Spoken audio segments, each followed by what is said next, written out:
দুদিন আগেই ছিল আমার ভাগ্নির জন্মদিন, তাই কিন্তু দিদিবাড়িতে চলে গেছিলাম সন্ধেবেলা। আর ওখানে গিয়ে কী করলাম না করলাম সবটাই কিন্তু তোমাদের সাথে শেয়ার করব। ওখানে গিয়ে সন্ধেবেলায় ফার্স্টে কিন্তু আমপান্নার শরবতটা খাওয়ার পরে আমরা কিন্তু বাইরেটা চলে এসেছিলাম।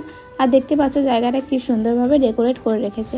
তারপর কিন্তু টাইম অনেকটা হয়ে গেছিলো, লোকজনও চলে এসেছিলো, তাই কিন্তু বললো যে কেকটা কেটে নিতে। আর ওর কিন্তু এবছর 5 বছর কমপ্লিট হলো। আর কেকটা কাটার পরে আমরা কিন্তু রাতের বেলা খাবারের জন্য বসে পড়েছিলাম। সবার ফার্স্টে কিন্তু আমাদের কেক দিয়ে দিয়েছিল, তারপরে জলের বোতল, আর দিয়েছিল কড়াইশুঁটি কচুরি আর চানা মশলা। আর এটা খাওয়ার পরপরই চলে এসেছিলো ফ্রাইড রাইস আর সাদা সাদা আলুর দম, যেটা কিনা অত্যন্ত ভালো হয়েছিল।